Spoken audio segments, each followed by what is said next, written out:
Hola, sóc Josep Maria Llort i avui us explicaré què és la ciència. Què tenen en comú aquestes imatges? Que totes mostren aplicacions de la ciència per generar tecnologia. La nostra vida sense la ciència seria molt diferent. Què és, doncs, la ciència? La ciència és una manera de conèixer la realitat i el conjunt de coneixements que aquest mètode ha permès adquirir. Per tant, no és una simple col·lecció de fets. Parteix del reconeixement de la nostra ignorància. Hi ha moltes coses que no sabem i el que sabem no ho sabem segur. Utilitza teories per explicar com és la naturalesa i per predir com es comportarà en el futur. Aquestes teories sovint tenen recolzament matemàtic, sobretot en física. La ciència es basa en evidències. Les evidències són arguments que poden ajudar a recolzar o refutar una hipòtesi o teoria. Les evidències científiques han de ser objectives, per tant, no poden dependre dels interessos ni dels sentiments de l'observador. Verificables i reproduïbles, s'han de poder repetir i comprovar que s'han fet bé i que els resultats són els que es descriuen. Algunes evidències són raonaments lògics i matemàtics, observacions i experiments. Hem vist que la ciència es fonamenta en les teories, però el significat d'aquest terme és diferent en el llenguatge quotidià que en el llenguatge científic. En el seu sentit col·loquial, una teoria és una simple especulació, la primera idea que ens ha vingut al cap, sense altre fonament. En canvi, des del punt de vista científic, les teories són les nostres millors idees raonades sobre com funciona la naturalesa, en el seu sentit més ampli, o sigui, tot l'univers natural i cadascun dels seus components. No es pot demostrar que una teoria científica sigui certa, però ha de ser possible demostrar que és falsa. Com més intents de refutació ha resistit una teoria, més establerta, més consolidada es considera.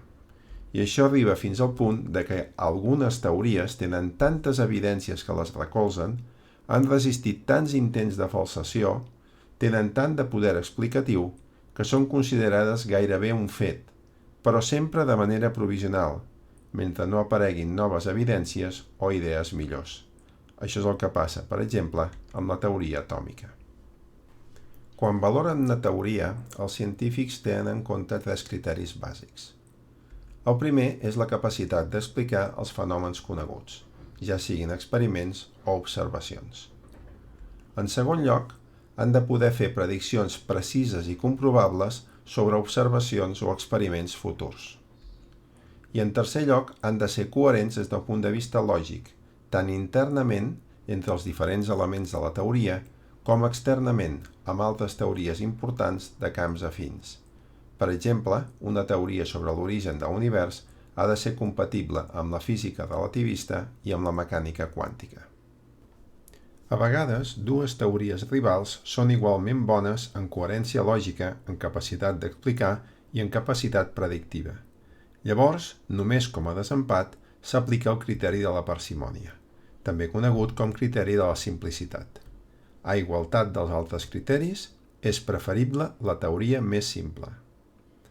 Per exemple, si l'adquisició d'una característica evolutiva es pot explicar suposant que hi ha hagut dues mutacions o només una, si les dues teories són igualment coherents amb el registre fòssil, amb els anàlisis d'ADN i amb les altres evidències, llavors és preferible la teoria més simple, per tant, una sola mutació. Les teories científiques no són immutables, sinó que es poden revisar si apareixen noves evidències o explicacions alternatives. Com a conseqüència, la ciència canvia amb el temps. Els llibres científics no diuen el mateix ara que el que deien fa 50 anys, i d'aquí 50 anys hauran tornat a canviar. Però aquest canvi no és aleatori, no es produeix de qualsevol manera, sinó que a mesura que canvia, la ciència guanya capacitat explicativa i predictiva. Per exemple, la mecànica clàssica o newtoniana podia explicar el moviment dels cossos a la Terra i també el moviment de satèl·lits, planetes i altres cossos astronòmics. Posteriorment, la relativitat especial explicava el mateix, però també incorporava l'electricitat i el magnetisme i les diferències en les mesures relatives al marc de referència. Més endavant, la relativitat general explicava el mateix que les anteriors, però incorporava les forces gravitatòries. Qui decideix sobre la validesa d'una teoria científica? La decisió no està en mans de cap rei de la ciència ni de cap científic suprem. Els científics han de publicar els seus resultats, arguments i teories normalment en llibres o revistes científics, com ara Nature, una de les revistes científiques més importants del món.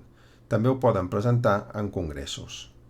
Llavors, la comunitat científica examina críticament aquestes publicacions, discuteix les propostes i intenta arribar a un consens. Aquesta discussió es pot realitzar de manera presencial en congressos o per via telemàtica.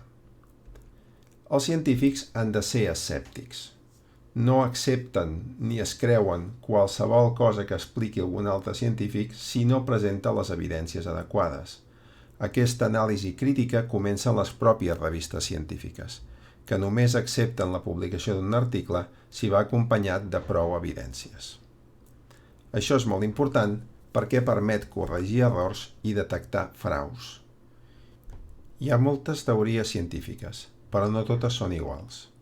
Unes poques teories científiques tenen tant de poder explicatiu i predictiu, han resistit tants intents de falsació, acumulen tantes evidències al seu favor, que la comunitat científica les utilitza contínuament i ha deixat de buscar-ne alternatives. Són les teories centrals. Per exemple, són teories centrals en biologia, la teoria cel·lular, la teoria cromosòmica de l'herència i la teoria de l'evolució. En segon lloc, tenim les teories de frontera.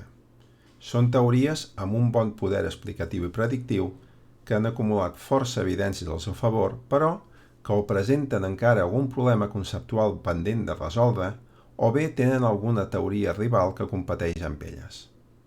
Per exemple, són teories de frontera la teoria endosimbiòtica sobre l'origen dels orgànuls i el neodarwinisme com a teoria per explicar el mecanisme evolutiu. En tercer lloc tenim les teories marginals, noves propostes amb poques línies d'evidència o evidències febles al seu favor. Per exemple, és una teoria marginal la teoria de la panespèrmia sobre l'origen de la vida a partir d'espores provinents de l'espai. Les teories marginals, la majoria d'elles seran rebutjades com a propostes absurdes, però unes poques aconseguiran reunir prou evidències, aconseguiran superar prous intents de falsació com per convertir-se en teories de frontera. Les teories de frontera també, al seu torn, poden acabar tenint algun problema insalvable, ser substituïdes per altres i passar a ser teories marginals o obsoletes, però unes poques teories de frontera tindran èxit, acumularan prou evidències i es convertiran en teories centrals. Un cop una teoria és central, ja no pot abandonar aquest estatus a no ser que sigui substituïda totalment les teories d'aquella ciència. D'això se'n diu una revolució científica, i és el que va passar, per exemple, a l'astronomia, quan la teoria central d'aquesta ciència, el geocentrisme, la Terra com a centre de l'univers, va ser substituïda per l'heliocentrisme. El Sol era el centre i la Terra girava al seu voltant. Això va obligar a tornar a reformular, a tornar a construir l'astronomia pràcticament des de zero. Finalment, hi ha teories obsoletes. Teories que en el seu moment van ser acceptades per la comunitat científica, però que ja fa temps han estat falsejades i substituïdes per una teoria millor. Per exemple, la teoria de l'antiguitat sobre els 4 elements va quedar absolutament obsoleta després del descobriment de la taula periòdica. És hora d'aclarir una confusió molt generalitzada. Quina és la diferència entre una teoria i una llei científiques? Una llei científica és una proposició que afirma una relació constant entre dues o més variables. Per exemple, la segona llei de Newton. Les lleis formen part de teories científiques. Així, les 3 lleis de Newton formen part de la mecànica clàssica. Però el fet de dir-ne lleis no vol dir que siguin més certes. De fet, hi ha moltes lleis que no són certes. La tercera llei de Mendel té excepcions. I les 3 lleis de Lamarck sobre el procés evolutiu són falses. Quina relació hi ha entre els dogmes i la ciència? Un dogma és una veritat indiscutible, que no pot ser qüestionada. Els dogmes són molt habituals en les religions. Ara bé, qualsevol afirmació científica pot ser qüestionada si ens basem en evidències. Per exemple, a finals del segle XIX, en neurologia, predominava la teoria reticular, defensada, entre altres, per Camillo Golgi. Aquesta teoria proposava que les neurones formaven una única unitat funcional, fusionades entre elles, i que formaven una xarxa neuronal o reticular. Bé, Santiago Ramón i Cajal va realitzar unes preparacions microscòpiques en les quals mostrava que les neurones estaven separades les unes de les altres. Eren unitats distintes. Per tant, la teoria reticular va ser abandonada. De fet, en ciència, l'únic dogma que hi ha és que no hi ha dogmes. Hem vist que la ciència ha tingut un gran èxit generant tecnologia. No obstant, la ciència també té limitacions. La més evident és que no pot fer valoracions morals o estètiques. La ciència no pot decidir què està bé i què està malament, no pot decidir quina obra d'art és més bonica. Però, no obstant, la ciència pot donar informació que serveixi de fonament per fer aquestes valoracions. Per exemple, si ens plantegem si l'avortament pot ser acceptable, la ciència ens podrà dir en quin moment, després de la fecundació, el preembrió és una simple bola de cèl·lules, quan es realitza la implantació, en quin moment comença a bategar el cor, quan estan formats tots els òrgans i el fetus ja té forma humana, i això pot servir de base per prendre una decisió no científica sobre si l'avortament pot ser acceptable o no. A més, els fenòmens sobrenaturals queden fora de l'àmbit de la ciència. Si ens volem plantejar si Afrodita, Venus, va poder sortir del mar muntada en una conquilla i viatjar llavors fins al mont Olimp per reunir-se amb els altres déus per tota l'eternitat, o bé si ens plantegem si existeix el Déu dels cristians, en tractar-se de fenòmens sobrenaturals, la ciència simplement això no ho pot contestar. Què és, doncs, la ciència? La ciència és el millor mètode que hem descobert els humans per entendre el món. No obstant, aquest mètode té limitacions. Per exemple, si no tenim teories que puguin ser posades a prova, aquell camp no es pot considerar una ciència. Això vol dir que sense prediccions ni observacions tampoc hi ha ciència. I com que la ciència no pot fer valoracions ni morals ni estètiques ni tractar sobre fenòmens sobrenaturals, hi ha preguntes molt importants que la ciència no pot respondre. Si jo m'interesso per la naturalesa humana, buscaré informació en la ciència, però també en la literatura, en el cinema i en les altres arts, en la filosofia o en les religions.